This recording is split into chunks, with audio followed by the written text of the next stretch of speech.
કૃષ્ણ, જય માતાજી, હર હર મહાદેવ। આજે આપણે સોમવારનું વ્રત કેવી રીતે કરવું એની માહિતી લઈશું। ભગવાન શિવજીની સંતુષ્ટિ માટે સોમવારનું વ્રત કરવામાં આવે છે। સોમવારનું વ્રત એ વાર વ્રત છે। વાર વ્રતમાં દિવસમાં એકવાર એક અન્નનું ભોજન કરવામાં આવે છે। મીઠાનો ઉપયોગ કરવો નહીં। દૂધ, દહીં ને મીઠું પીણું લઈ શકાય છે, પરંતુ બીજી વાર કંઈ પણ લેવું નહીં।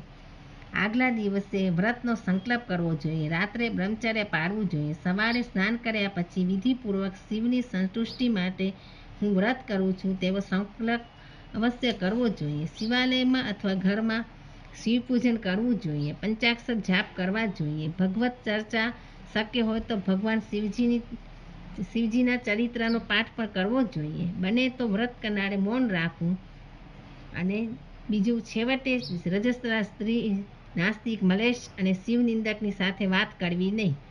આ દિવસે વ્યવહારિક કાર્યોમાં ઓછો ભાગ લેવો। ક્રોધ, ઘૃણા, દ્વેષ, ઈર્ષ્યા, પરનિંદાથી દૂર રહેવું જોઈએ। તો સોમવારનું વ્રત કરવું હોય તો આટલે નિયમ પાળવા જોઈએ। જય શ્રી કૃષ્ણ, જય માતાજી, હર હર મહાદેવ। તમને એવી જ કથા, વાર્તાઓ, ધાર્મિક કાંઈ પણ સાંભળવું હોય તો મારી ચેનલને લાઈક કરો, શેર કરો, સબસ્ક્રાઈબ કરો અને આગળ નવી નવી કંઈ કથાઓ કે સાંભળવી હોય તો કમેન્ટ કરો।